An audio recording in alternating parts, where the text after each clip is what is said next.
What's up, YouTube? You're not rocking with the grassroots, man. We live, which I rarely go live, but we live today, man. Today I'm just looking over some material, looking over some other content creators that, in my opinion,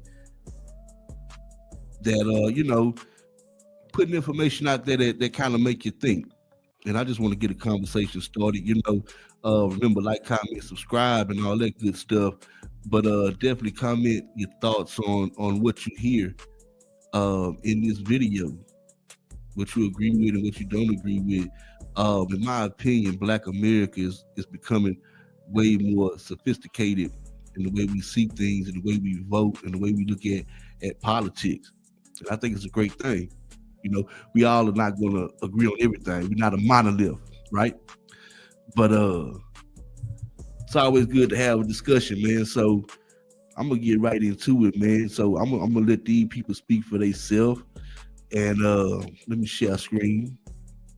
And like I say, man, y'all let me know what y'all think. And of course, I'm gonna give my opinion. But we're gonna go right on over here to X. Now this first lady, man. So you gonna talk her stuff, man. Y'all let me know what y'all think. Do y'all agree with her or not? Let's see what she's saying. And remember, a few of these I maybe listen to like the first couple of seconds to see if they was talking about something, but I didn't listen to them all because I wanna be fresh with it, you know. So let's get into it, man. See what's going on. What are we doing? Because I just saw a video of America. Come here, come closer. What are we doing? Because I just saw a video of, I guess the state of Maine has just elected a mayor that I'm not even going to say what country she's from. I'm not, because the thing is, every time I do that, every time I mention a country, even if it's not about the country, everybody always wants to make it into some xenophobic topic. So I'm not, just look it up yourself. But the bottom line is, this mayor of Maine did not mention anything about what she's going to do for the state of Maine, the country, nothing about making America better, nothing like that. Like, her whole focus is on her home country. How can we help my country that I come from? How can I help make that better? How can we make my country better? Did y'all really put somebody like that in office? I have a hard time believing that this person was actually elected, to be honest with you. I think that there's some planting going on here. If I'm gonna be perfectly honest, I think there's some planting going on. Because there's no way that they're putting in all of these people who barely speak fucking English, that got these heavy ass accents, into public offices so that they can help their fucking home countries. Like, that shit is blowing me right now. Honestly, my thinking is, you should not be able to be elected into any office position, any official political position, unless your family has been here for at least 3 generations. Because if you've only been here for 1 or 2 generations, you don't have enough love and respect for this country and what it stands for you to be making any type of decisions on behalf of the people. You ain't been here long enough.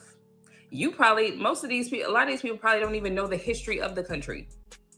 So why are you in office making decisions?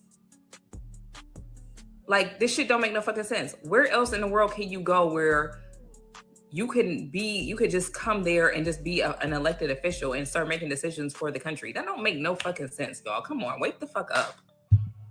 America. Now, in my opinion, I agree with her. I definitely agree with her. Because I am seeing these people that are from different countries that have been here for a short time running for like these high positions. And I just don't understand it. Hold on. Yeah, I just don't understand it, man. Like, I understand that we're America, we kind of a melting pot, all that good stuff, but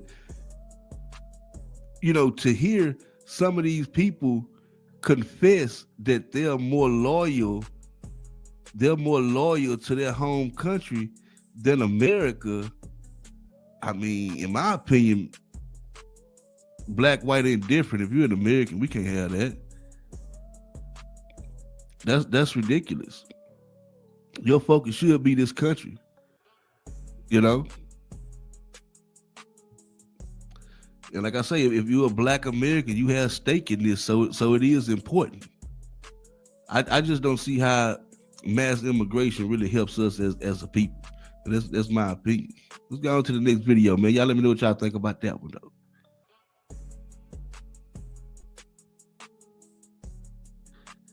He said, "Run or I'll kill you." That is what a Chicago cop told a Black man on camera, on duty. Oh, you. What? Start running, I'm gonna shoot you. Start running. Start running. You just, I got you on camera saying you gonna shoot me. Come on. Yep, I got your ass on camera. Come on. You say you was gonna do what? You say you was gonna do what? Shoot me? You say you gonna shoot me if I run? You gonna shoot me if I run? And guess what? He is still on the force. His name is Jeffrey Fram. And this is not a first time incident. Yeah, man, but y'all see that right there. That was ridiculous. I don't want to keep playing it because they got the music in the background or whatever, and I don't know if that's copyrighted.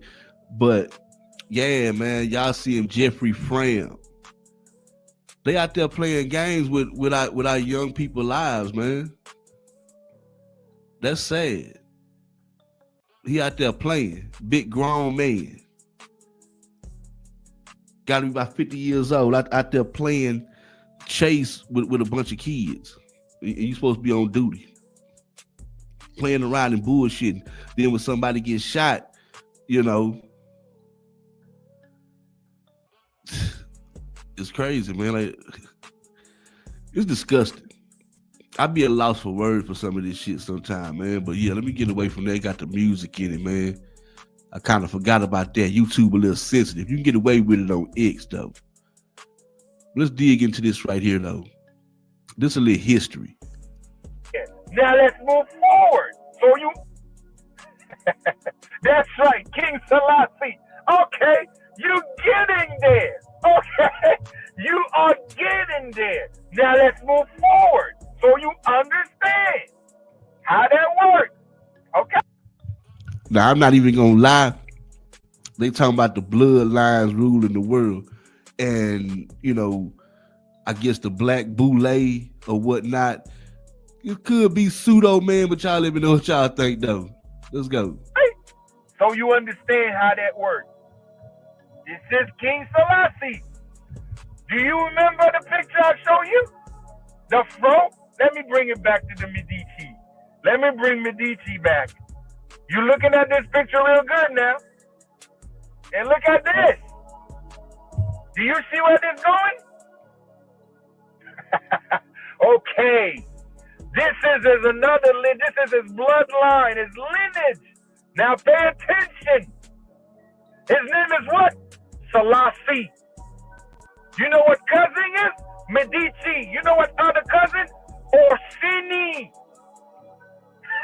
Let me keep on moving. Let me keep on moving. We ain't stopping because y'all need to get this because it's very important. Now understand, they love to say, oh, the whitey's in charge. Oh, look at this and look at that. But every time you hear the whitey, people need to understand. Whitey means the corporations of today. Remember, what you call United States, it's a corporation that we, our indigenous people, agree to discharge the debt of these indentured servants that actually get the green light from Morocco. Morocco was the first to agree to say, okay, these whitey people can stay in America and we're not going to ask them to pay the debt back. We can discharge the debt. So Morocco was the first to agree to discharge the debt for these indentured servants. And that's a fact. Now, I'm going to show you more. Wait a minute now.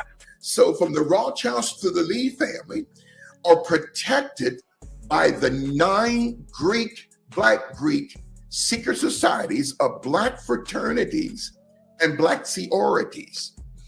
Well, in the 1969 book, The History of Sigma Pi Phi, Alpha Phi Alpha protects the Rothschilds. Kappa Alpha Psi protects the Oppenheimers. Omega Psi Phi protects the Warburgs. Phi Beta Sigma protects the Rockefellers.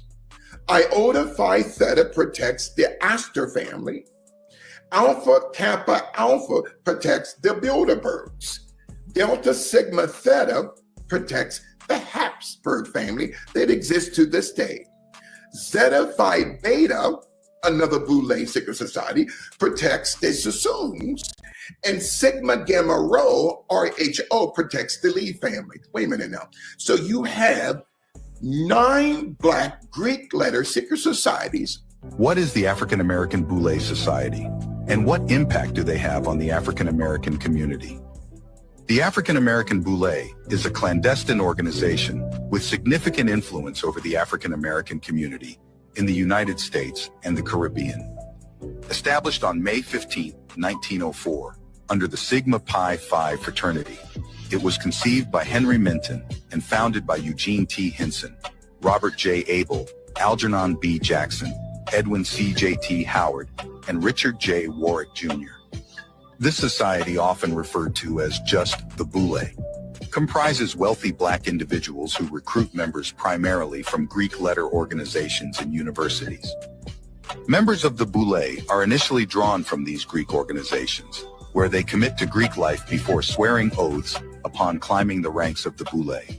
Their roles within the organization are designated, with the head being referred to as Grand Sire Archon and subordinates as Sire Archons. New male members are known as Archons, while women are called Archouzels. The Boule operates as gatekeepers for white society, promising its members wealth and notoriety as long as they uphold the status quo and never disclose the secrets entrusted to them. Modeled after the Skull and Bones secret society at Yale, the Boule maintains a strict code of secrecy and influence. Prominent figures like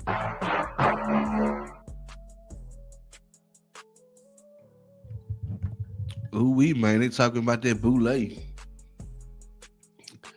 Yeah, and like I say, I'm a student, not a scholar, so that Boule and how deep that run when it comes to protecting secret society families, I guess of Caucasian descent, I gotta check up on that. But y'all let me know, have y'all ever heard that before? I mean, I knew the Boule was, in my opinion, not really healthy for the Black community, in some sort of way. But I've never heard it run that deep though. Y'all let me know. Let's get to the next clip. Remember, hit that like button. Shannon Sharpe, denying his own blood daughter. This is Michael Jackson's kids. His wealth. Oh, nah, they playing Michael Jackson in the background of that right now. Usually the transition of battling with the same thing Michael and Sharpe. Yeah, they playing Michael. They not finna get me clipped for playing Michael. Hey, this funny right here, man. Hey, y'all check this out. Y'all let me know what you think about this. I can't believe they fired me, Ocho. Come on now. It ain't over with. We still got business. You just don't understand, Ocho. Ocho, I'm gonna call you back. Stephen A. called. All right now. Stephen A. What's up? Just the man I wanted to speak to. So, how long you think it's going to be before ESPN consider giving me my job back? Are you serious? There is no job, Shannon. We're owned by Disney, not OnlyFans. Come on, Stephen A. It's way too soon for that bull job now. Shannon, why the hell are you laughing?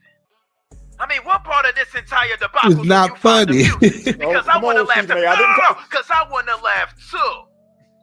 Because I went out of my way to get you an opportunity on my show, and you decide to use that opportunity to show your way. Hey, no, shut up.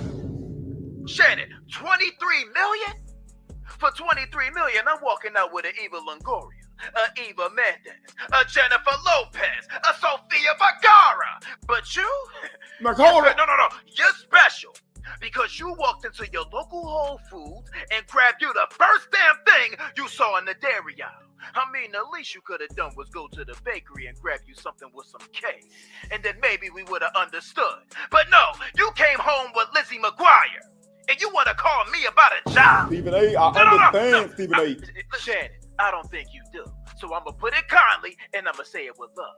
There ain't no damn job, Tommy! You know they're talking about Martin on Twitter. I had to throw that reference out there. But like I said, there is no chance. Okay, Stephen A. I understand. It's only entertainment. Yeah, they stupid for that, man. They real crazy for that. That was funny though. But I tell you, Stephen A is the type of person that he is not going to get separated from $23 million. He too money hungry to get separated from $23 million. That I will say. But Shannon, that don't know a time and a place, they be laughing all the damn time, yeah, he gonna get ate up for $23 million. And it quoted actually Henry Louis Gates and Lonnie Guinier affects African Americans in a very interesting way, which is actually both the universities and the corporate employers are literally, this is true, they literally import Africans so that they don't have to hire African Americans because they still count as black. There's a great story. The thing that woke me up to this, there was a story in the New York Times 20 years ago about Harvard. This Harvard admits, black students, but which ones? Back when the New York Times could talk about these things honestly. And it quoted actually Henry Louis Gates and Lonnie Guinier at the time at Harvard Law School, basically observing that African Americans were not benefiting from affirmative action because Harvard had figured out that they could import Nigerians. CG is what I'm talking about, bro. We've been knew this the whole time. We've been trying to say this the whole time. And everybody and their grandma was gaslighting us, acting like we don't know what the fuck we're talking about, bro. Y'all got 24 hours to respond to this shit, and you better not be gaslighting, bro, because this is what they've been doing, bro. They've been doing this shit, all right? Since they can't be racist and shit like that, they're like, oh, well, we can at least discriminate against ethnicities and stuff. So we're in this new age movement where, like, listen, we delineate. They're not the same as us. You can't bunch them in with us because they're still racially like us, but they're not part of the same ethnic group. So y'all not going to try to do that trick bag. They thought they had a trick bag with us. We not doing it no more. It's one thing I will agree with, man. See if I'm on mute. Yeah, it's one thing I will agree with, man. It really do seem like always a trick bag for Black Americans specifically. Any other group, even if they look like us,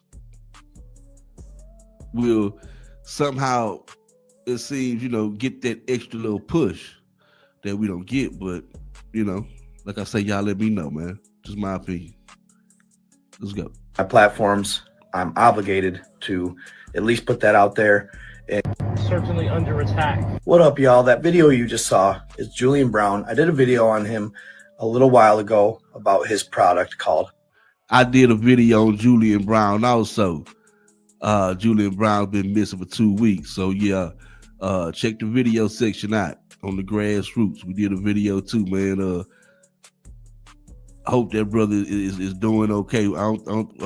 His mother came out and spoke. I believe he is alive, okay, and all that. But still, to be going through this, to have to feel like you got to hide out or whatever, you must be going through something. So shout out to that brother.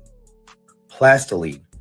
It's actually gasoline derived from plastic waste. At the time, he was having issues, being harassed. Sure enough, he has now been missing for 2 weeks.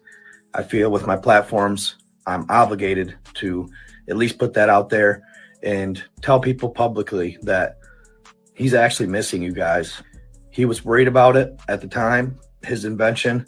And, it's just a tragedy because the kid was an innovator. He was smart, from Chicago, a young Black man trying to change the world. Plastic waste creating gasoline. I mean, there was immense opportunity there, and it would have changed everything we know. It would have totally cleaned up all the oceans. It would have totally changed our waste management system as we know it. Why there was no room for him in the industry, I don't understand. And at the end of the day, when are we the people going to stand up and stop allowing this to happen to our own? When are we going to stand up and stop allowing this to happen to anybody? That young man had a dream. He was just trying to change the world. He wasn't hurting nobody. What they did, or what supposedly It's not confirmed yet, but what it seems as if they did is completely wrong. Somebody should have stepped in. Somebody should have helped the kid out. He should have had security, whatever measures needed to be taken. It's just truly a tragedy that another innovator that goes up against a certain industry. Yeah, but like I said, man, it's a tragic situation that homie got to hide out of, man, or whatever. Let me skip that because they started with the music and everything. But yeah, like I say, hope he's okay wherever he's at. Shouts out to that brother. He gonna change the world. You better believe that. But I'm gonna make a statement. I'm gonna ask you a question. I'm gonna make a statement. I'm gonna ask a question. Then I'm gonna leave you with a quote. What you feel in between all of that is up to you. But I'm gonna make a statement. I'm gonna ask you a question. Then I'll leave you with a quote. The reason why there's such a mass deportation is because during the last administration, there was a mass importation. Unlike anything. They won't talk about it though. History. They were almost given a welcome package. Nice housing, free food. Flooded many communities. I know many of you are saying, well, I have no issue with it. Had they not voted for Trump, they would have more of that. Now, my question to you, Black people, had it been 4 more years of open borders, free resources, and free aids to immigrants, where would that have left the Black community? Now, the quote I'm going to leave you with is by Malcolm X. The white liberal differs from the white conservative only in one way. The liberal is more deceitful than the conservative.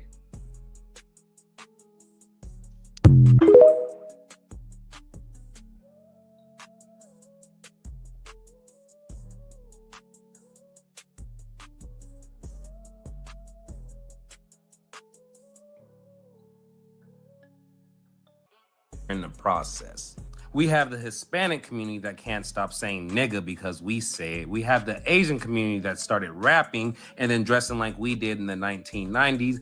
Being a Black American is everybody wanting a piece of your culture while belittling you and saying you have no culture in the process.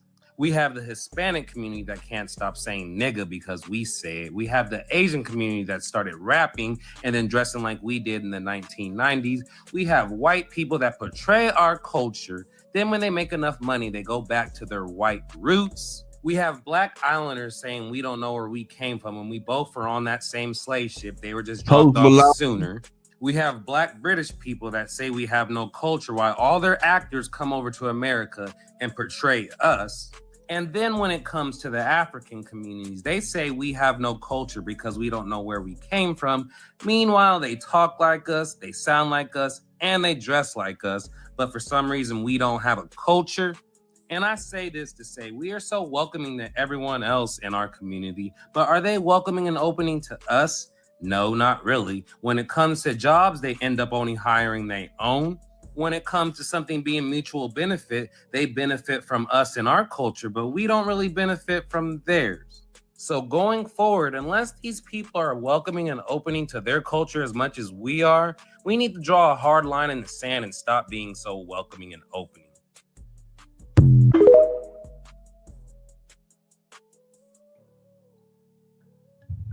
Yeah, and that's all it's about, man. That's all in my opinion, Black Americans is trying to do. Just trying to make sure that we preserve our culture. It ain't about hate or nothing like that. Not at all, man. We're just preserving our culture. All right, so I don't know if you guys have seen this or not, but because Trump is upset about the Epstein files leaking, he has released the MLK files. And something I think you might want to see in here is According to these files, Dr. King was planning the Washington Spring Project in the spring of 1968, where he was going to be demanding that Congress enacted $20 billion per year. That's $185 billion a year in 2025 in anti-poverty programs for the next 10 years. So that would have been $200 billion, close to $2 trillion in what would have been reparations in 1968.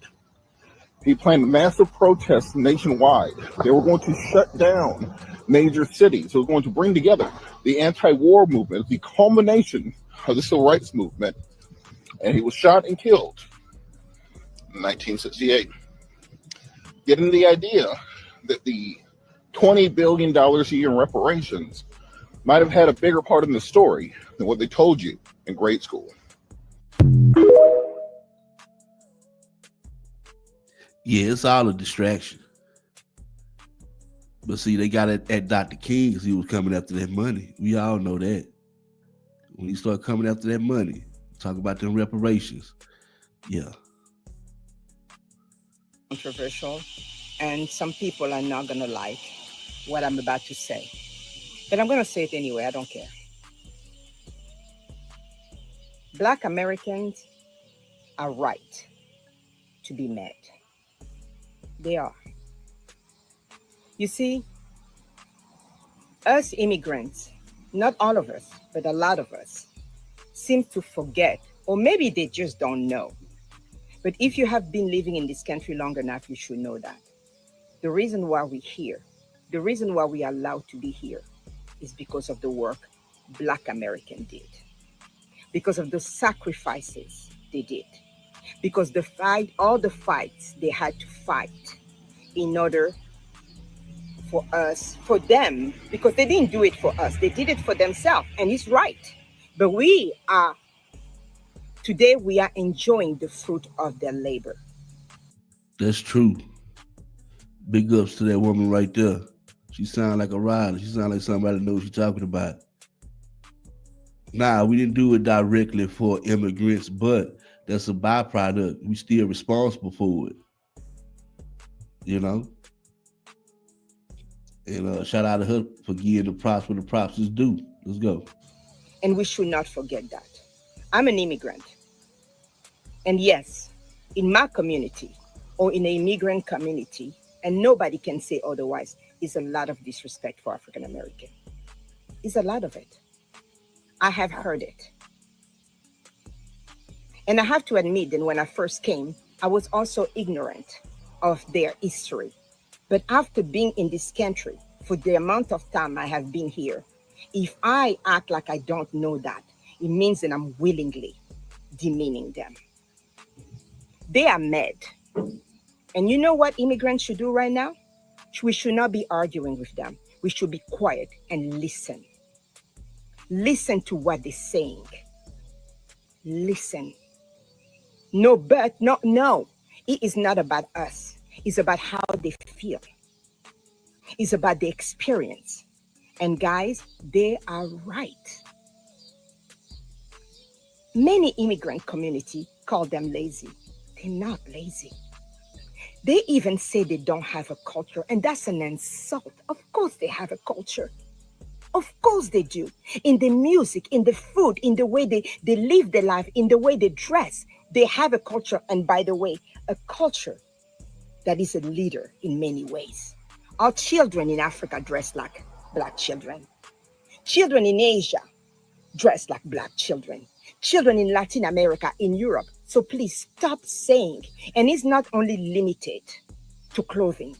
It's in music, it's in history, it's in literature, it's in science. The immigrant community need to stop demeaning and disrespecting Black American. They are mad, and they have all the rights to be mad. Now, if my immigrant community or my African community want to come after me for what I say, that is on you. I don't care. Because the truth is the truth. And we need to admit where we're coming short. You're going to come to people's house and you want to look down at them? You want to disrespect them? Yes, not all Africans. Yes, not all Latino. Yes, not all blah, blah, blah. All Asian, blah, blah, blah. But enough to make a lot of noise. But enough for them to be mad. Rightfully so.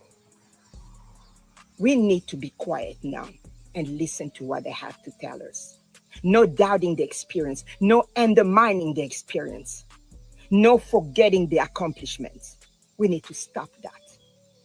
We need to stop.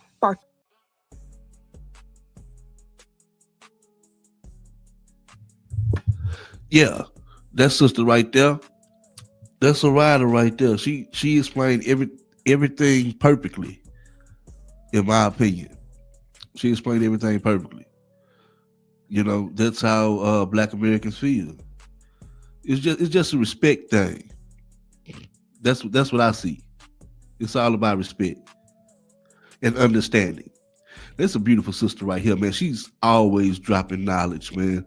If y'all don't know her, y'all need to check her out, man. Let's listen to what she got to say. Hit that like button. Remember, like, comment, subscribe. Let's go. Because they're not vague. They're not coded. They literally told Portugal, I want you to really hear me when I say this. The Catholic Church wasn't just sitting on the sidelines during the transatlantic slave trade. It was writing the permission slip. Oh, yeah. We know that. They gave permission for this. This was, in their opinion, God's work or God's plan. Manifest destiny type stuff. Let's go. When I first started reading these papal bulls, I had to stop. Because they're not vague. They're not coded. They literally told Portugal, go, enslave, conquer. Non-Christians were fair game. That's the church in the 1400s. Greenlighting slavery on an industrial scale. And people want to act like it was just the kings and the merchants who did this. Like the church was reluctantly dragged along. No, the church gave it moral cover. It said God is on your side while you shackle people in your holes and steal them from their homelands. And it wasn't just Europe. I'm talking about Catholic priests riding with conquistadors, crossing oceans to save souls with one hand, while overseeing forced labor with the other. Baptisms at sword point. Encomienda systems that worked people to death, but called it civilizing them. Thing is, it was profitable. That's what people forgot. Those massive cathedrals in Latin America, the seminaries and monasteries in Brazil, built on enslaved labor. The church collected tithes from the plantation, blessed the trade routes, and baptized the slave ships.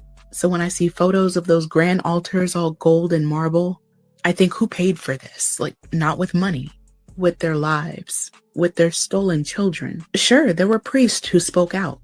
There were always people in the church who knew that it was evil. But the institution, the Vatican, it didn't abolish anything. It hedged. See, they say white supremacy will play both sides of the coin.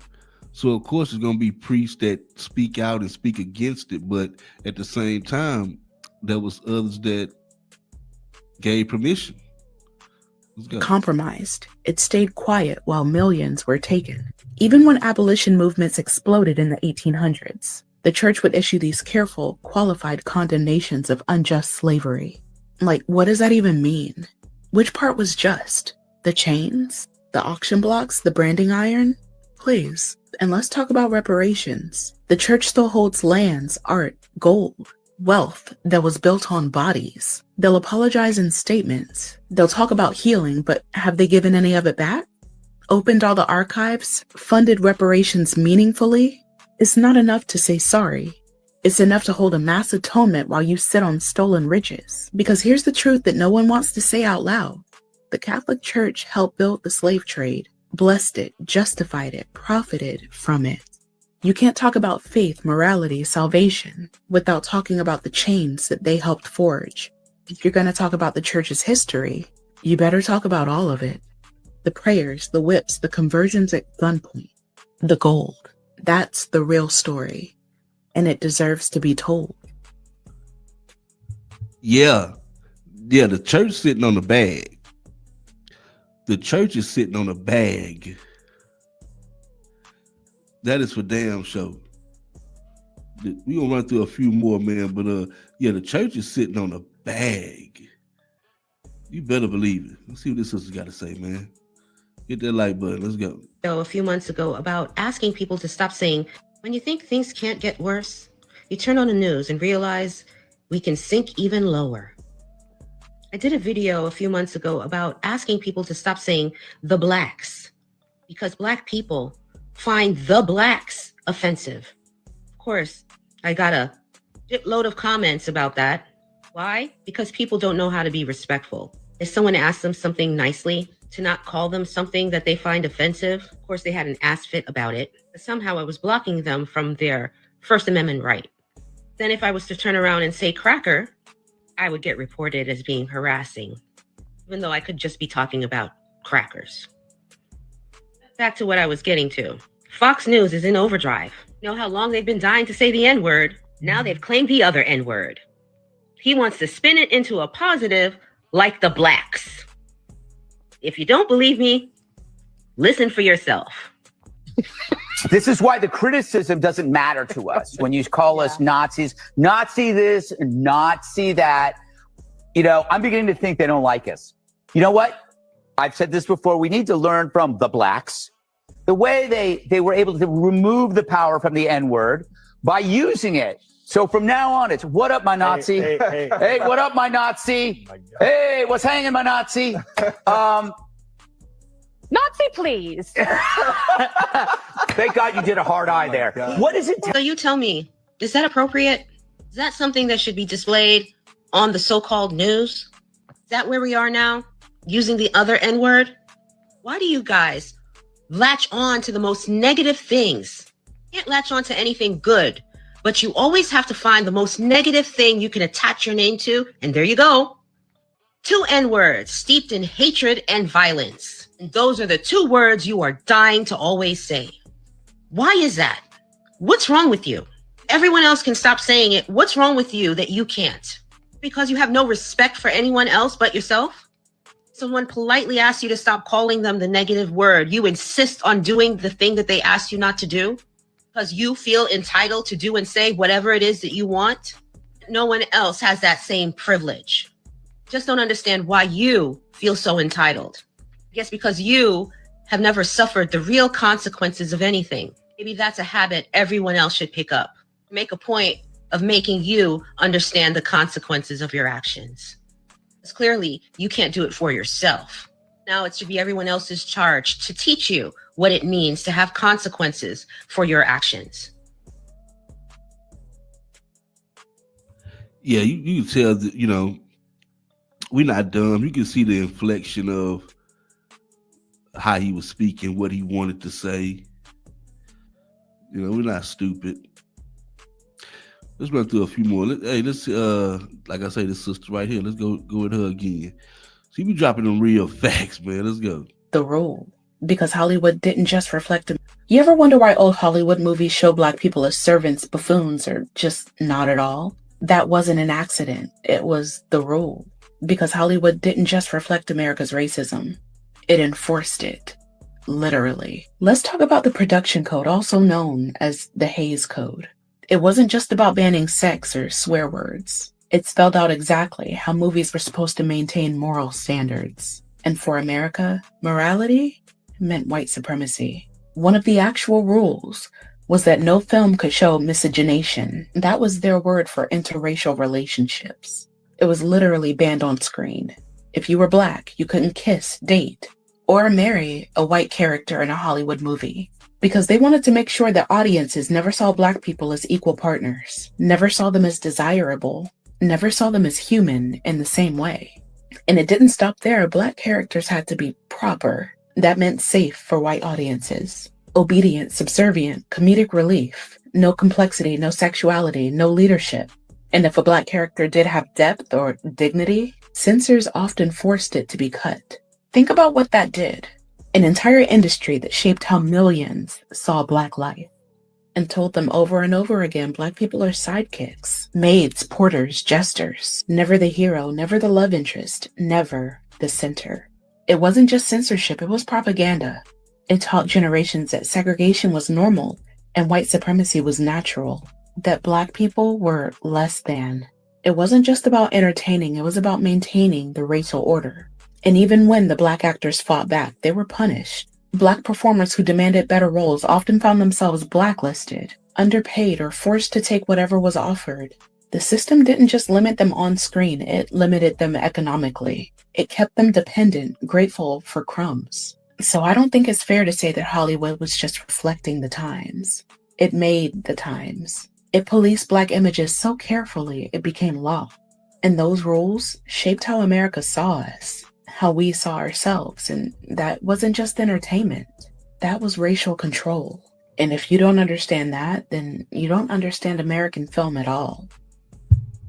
Oh yeah, it's widely known. You know, things like the CIA, all of that. You know, they've been involved in Hollywood since the beginning. You know, how they portray everything, man. Let's go through a few more, man. Then I'll get out of here. Okay. Check this out right here. Y'all hit that like button for me. Let's go. So the Diaspora Initiative looks to tap into $1.7 trillion African American purse. When I see Diaspora Initiative, all you got to do is put equity in between that shit, and now you got DEI again. They trying to move DEI all the way to fucking Africa by using us again. You know they used us for DEI, but that's neither here nor there. So Southern Africa is the target market for the first in a series of African diaspora and Friends of Africa investment summits. So why the fuck are you looking into the African American purse? Have you looked into the Brazil? You know, it's Black people in Brazil. What about those Black people? Are you checking the pockets of the Black people in the fucking UK? Why you want our money? Is it because it's the most? Huh? Something about this just don't sit right with me, man. And after all this, after the Essence Festival flop, and we realized that Caroline Wanga, Watanga, whatever the Fonga, whatever the Figa, whatever the fuck, nigga, then just completely tore down the Essence Festival. Now it'll never be the same, and probably it'll never be anything again because we Africanized it. You know, we are Black Americans, bruh. Like, we have a whole totally different culture. Stop trying to supplant our shit and co-opt our shit, G. This shit is really pissing me off. So now basically you just gonna tell us that, yeah, we want y'all money over here. We don't want y'all, and if y'all don't want to come over here, we don't care.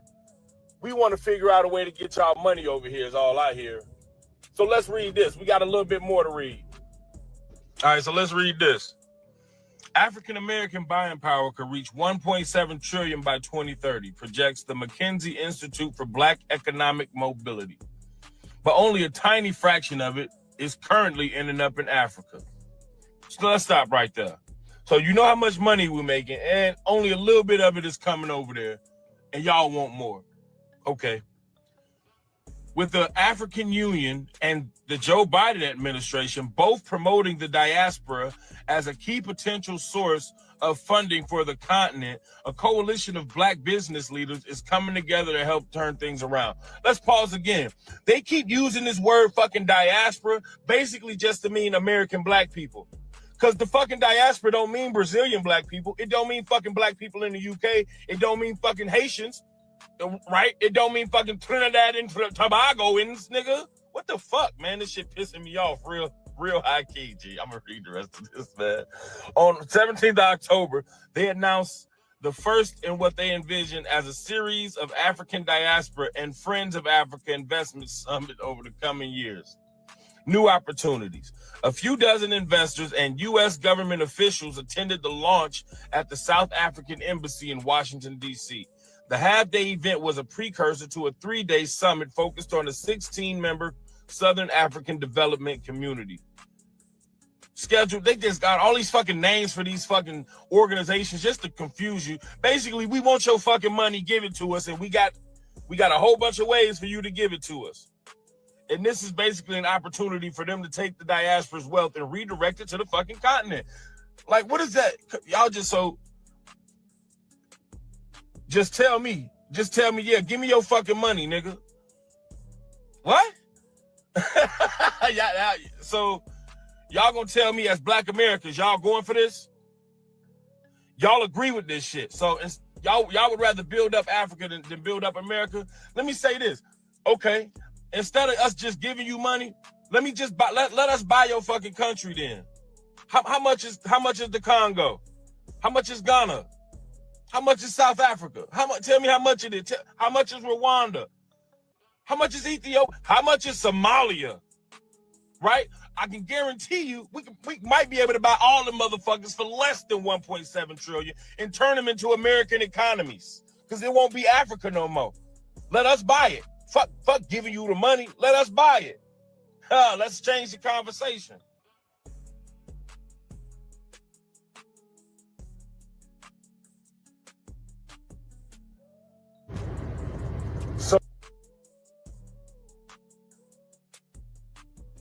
Yeah, no doubt. That brother had a lot to say, man. I think I'm gonna do one more, man. Y'all let me know what y'all think about that one, man. We're gonna do one more, and I'm gonna get up out of here. Let's see here if I have one more. Oh yeah. It's your boy Black Alpha Network. I believe I thought I saw his face right there. Yeah, this was crazy what happened to homeboy right here. Exit the vehicle. Show me your hands. Here. Stop now. All right. No. Now, this was in Jacksonville, Florida on February 19th. And why was Will pulled over? He says because his headlights were off. Now, this was 4 p.m. There was no rain. There was no smoke. There's no fog. This is police brutality. This is excessive force. This should never have happened. And this is why we always film the police. Will has since been suffering mental and physical pain since this occurred. This is awful. Here is the full video. Go to Substack, search Mr. Checkpoint. I'm not gonna show the full video again because could violate YouTube, whatever, with the punching. But we've all seen what happened during that situation, man. Seriously, it was crazy, insane. Let me run this one more. We're gonna end it right here. There's one more. This 5-minute clip right here. This another African man who I think understands a little bit better than most do when it comes to the situation between Black Americans and the diaspora. Let's go. And playing the ass. And what's your views on Tariq Nasheed? Because he's got this thing called Foundation. They gotta talk about your boy. They gotta talk about the FBA. FBA stand up, man. They gotta talk about your boy, man. Let's go. Black American. Yeah. What is that about? Because I feel like that's pure division. If I'm not gonna. It is. But Black Americans simply identifying themselves as pure division. I don't understand why that is. Somebody tell me. Let's go. I get it. I don't agree with it, but I get it. This is what it is. There were too many Black people from outside Africa, from outside America, going to America and playing the ass. And what it is African Americans spotted this and spotted that there's a consistent pattern. Black Caribbeans, Black people from Africa going to America and being the ass. And what the FBA agenda is putting up a wall and saying, no, you guys can't be a part of this if you're going to be on that raccoon train. When you say playing the ass, what? Because from what I know, a lot of Africans, a lot of Caribbeans who go there, academically, they're surpassing them. And also business-wise, they're surpassing them. So who was playing the ass? When they then use that to say, well, that means that you African Americans are lazy. Do you see? Yes. And then being on some right-wing conservatism, let's throw African Americans under the bus. That's true.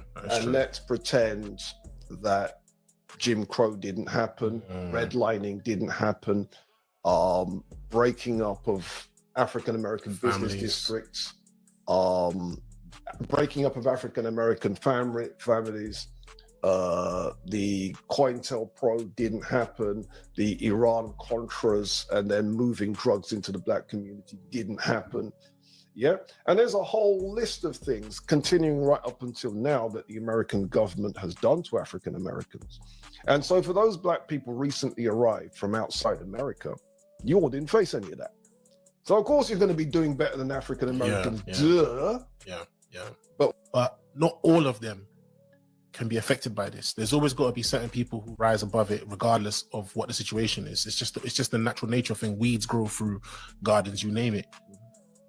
Why do you think it is that a country like Jamaica or Africa, where they too have had their deprivations, had their colonialism, had their slavery, why do they go somewhere and tend to excel amongst people who also have gone through it? Because you're not comparing like with like, that's why. Okay. A lot of us think we are comparing like with like. You're not. Let me explain. Generally speaking, Caribbeans in America, not the ones in the Caribbean, but the ones in America, will represent the top 10%. I see. So if you're really going to compare like with like, you have to compare the top 10% of Caribbeans with the top 10% of African Americans. Okay. And when you compare the two, the African Americans are slaughtering us, bro. It's not even close. It's a massacre.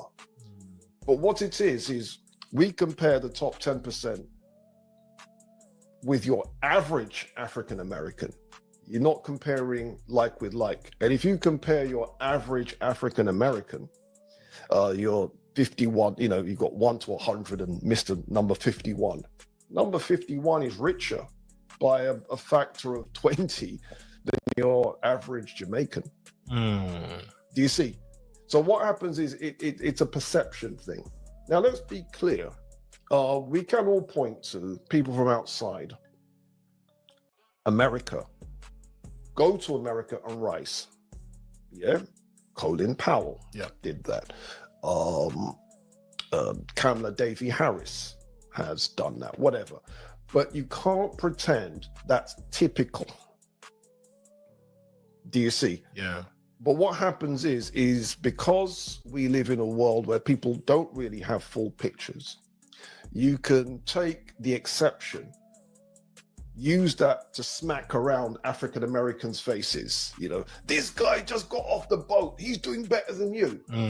Not realizing, but for my man to have got on the boat in the first place, he wasn't typical of the country that he was coming from. He was in the top echelons of that country. Do you see? For him to get on the boat in the first place, we had to do what we did in civil rights. Let's go. Let's just be honest about that.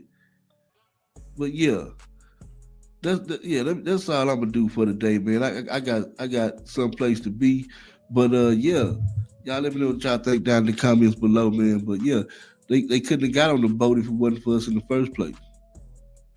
Foundation of Black Americans in general, and our fight, But like I say, y'all let me know what y'all think down in the comments below. Remember, like, comment, subscribe, hit the notification bell. Till next time, we out of here.